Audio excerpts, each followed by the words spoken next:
Hey, welcome back to Anti-Social Studies and my WHAP teacher talk. Today, I'm going to talk about pacing, and I'm basically just going to show you how I pace out my class. There's not really a right or wrong way to do it, although there are some kind of cutoffs where if you're still in Unit 2 by December, it's like probably got to get moving.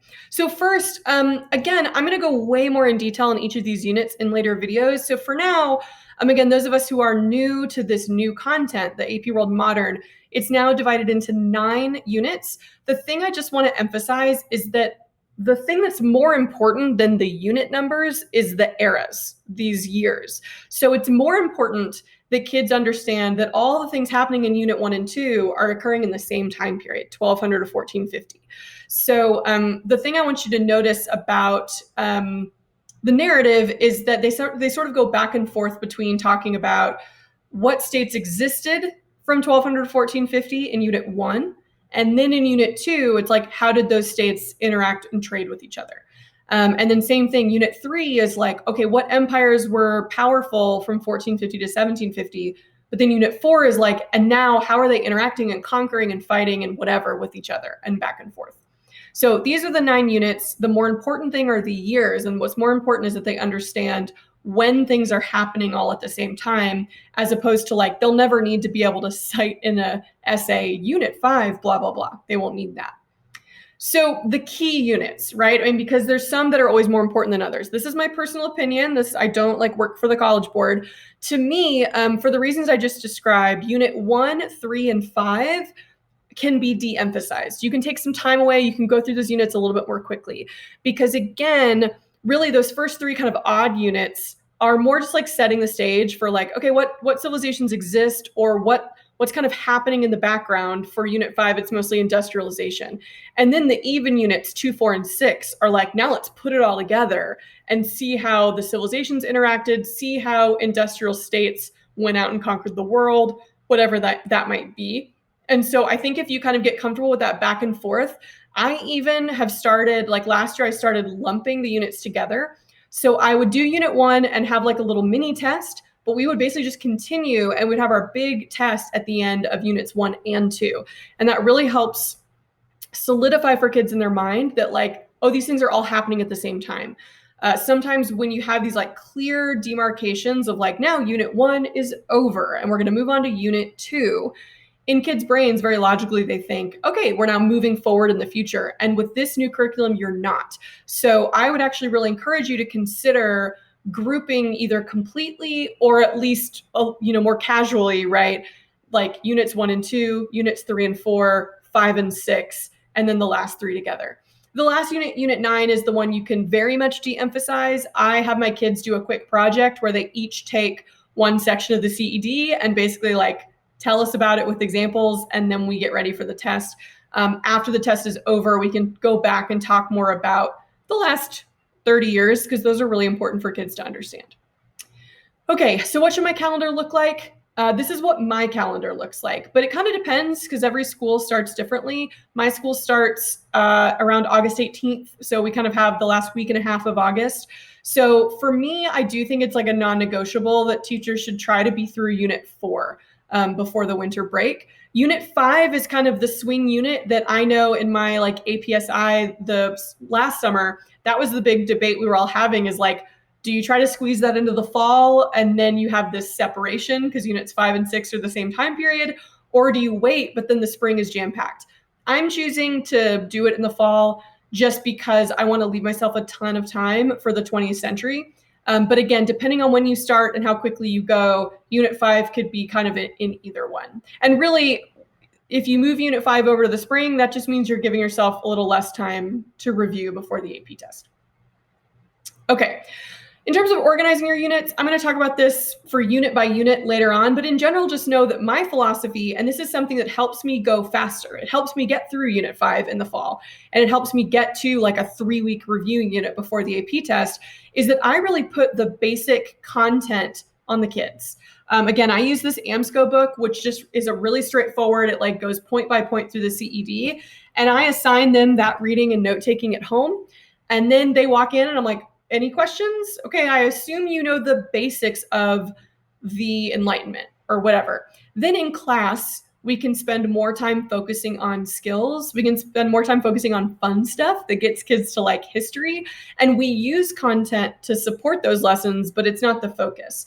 So once, like in my last video about not having to cover all the content, if you can accept that you are not going to cover all the content, that you're going to have to trust the kids, that they either will or won't, just like get some of it, then it frees you up and you can go more in depth, which means typically it's more fun and interesting for everyone. And you can go faster when you need to. So again, I'm not talking about reteaching something. If all the kids like don't get something from the book, then please teach it and talk about it.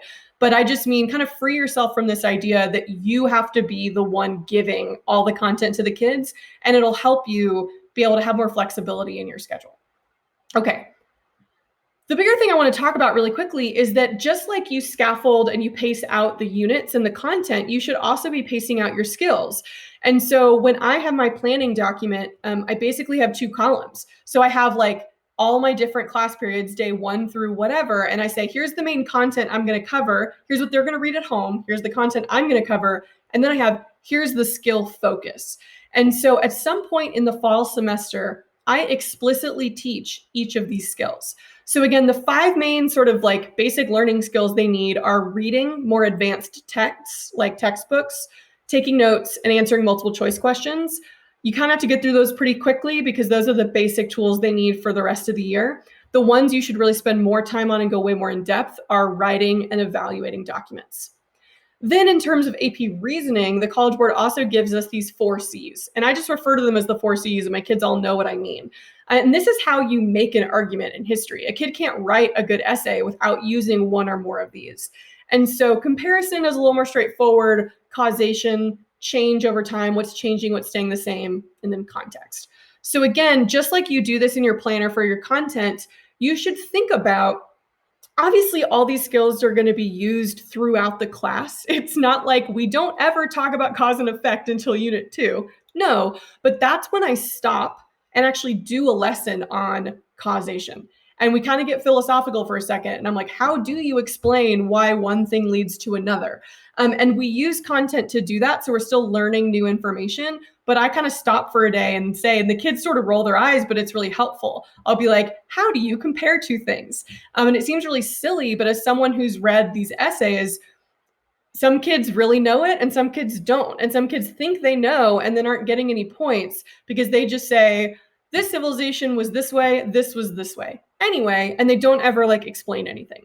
So what I do is I kind of scaffold the skills. In Unit 0, I'm just showing them how I want them to read and take notes from their book. I just bring in other secondary sources. The reason why I like doing it right away in Unit 0 is 1, then they're ready to go, but also they're learning that skill when it's not with any content that's going to be on the test. So if they don't quite get it yet, it's okay because Unit 0 won't show up on the test. Then we get into multiple choice questions in Unit 1. I start introducing the SAQ, like really short answers of like just make a claim, back it up. In Unit 3 for me is the time when it's really helpful to stop and I actually do a whole LEQ workshop. And I actually kind of do that as most of my unit. So I go through Unit 3 pretty quickly.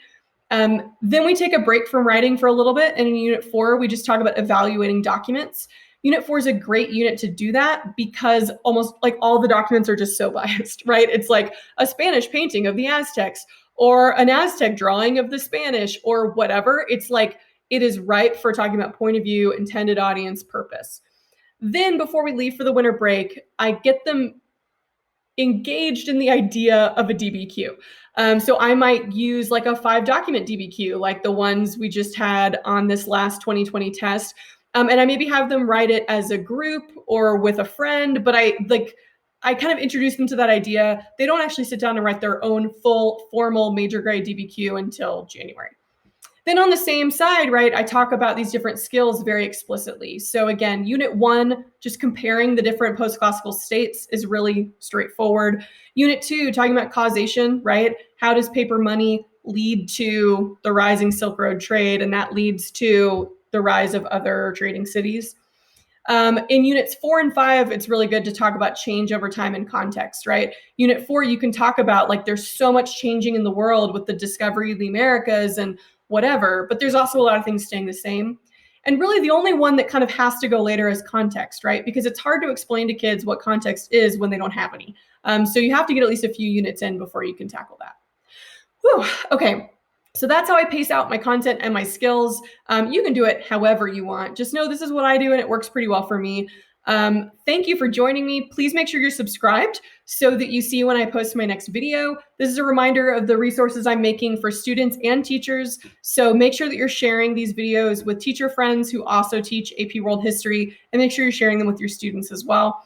And if you haven't already, then please go check out my website where I have a lot of these materials and I have a lot of lesson plans. I'm constantly adding more. Okay, thanks.